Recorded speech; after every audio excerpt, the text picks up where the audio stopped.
Well, hi there, boys and girls. I want to do another example of a word problem that's a sinusoidal function and work through some problems here. So let's just get after this. Naturalists find that the populations of some kinds of predatory animals vary periodically. The population of coyotes was tracked for several years in Conejos County, Colorado, starting at time t equals 0. Records indicate that the minimum number, 200, occurred when t was 2.9. So let's go ahead and graph that. So when t is 2.9, we have a minimum value of 200. The next maximum, 800 coyotes, the 800 here, occurred at 5.9 years. Sketch a graph of this sinusoid. Okay, well right now we only have a low point and we have a high point. So the next thing we're going to do is get our next low point. So it's got to be symmetric. Since it took 3 years to go from a low to a max, it's going to take 3 years, if it varies sinusoidally anyway, to go from a max back to a low. So this would have to be 8.9 when it's back to a low.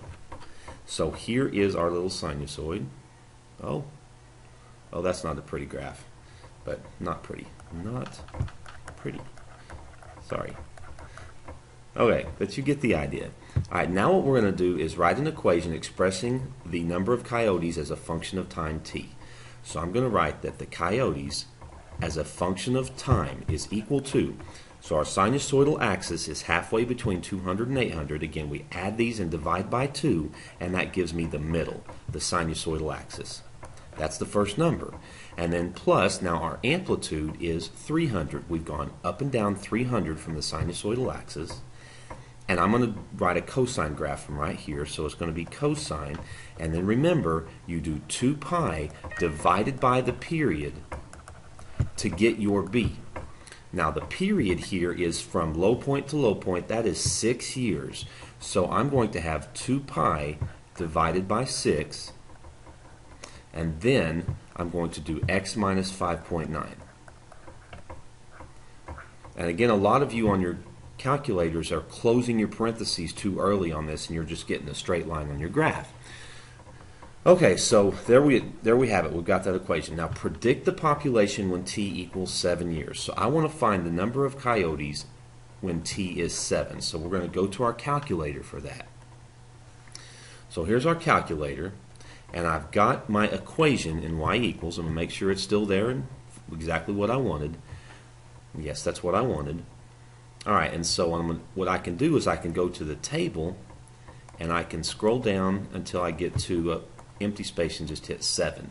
For those of you that don't know how to do this, you can hit F2 on your calculator and change your independent variable to ask. Some of you might have it on auto, and if it's on auto, then it's just 0 through whatever. But if you change that to ask, you can just type in whatever number you want. So it looks like it's about 622. We're not going to say 0.02 coyotes because that doesn't make any sense. So we're going to do 622 equals 622. Okay, so that's my answer for A, and there's my answer for, oh no, my graph is A, and then my equation is B, and then C is how many coyotes were at 7 years. All right, the next part says coyotes are considered endangered whenever their population drops below 300. So this line of 300, this horizontal line right here, whenever they drop below that line, that's when they're considered endangered. And it says between what two non-negative values of t were coyotes first endangered. So I want to find that value and this value. So I'm going to go to my calculator and graph y equals 300. 300, there it is, and then I'm going to graph it. And I want to calculate the intersection. So here's the first 2 times right here when they were endangered. So I'm going to do math intersection, and then first curve is just that graph, second curve is that horizontal line. Lower bound, you go to a little bit to the left, and upper bound, so you hit enter after you go to a little bit to the left, and then upper bound a little bit to the right, and we've got, it looks like 2.09684 is our first value. So that's for T. I didn't do a very good job estimating on my graph there where it crossed 300, but anyway. Okay, so back to the calculator, and then I want to find the second intersection. So F5, intersection, first curve, second curve. Lower bound means move just a little to the left of the intersection, and upper bound means move a little to the right. And so that is 3.703.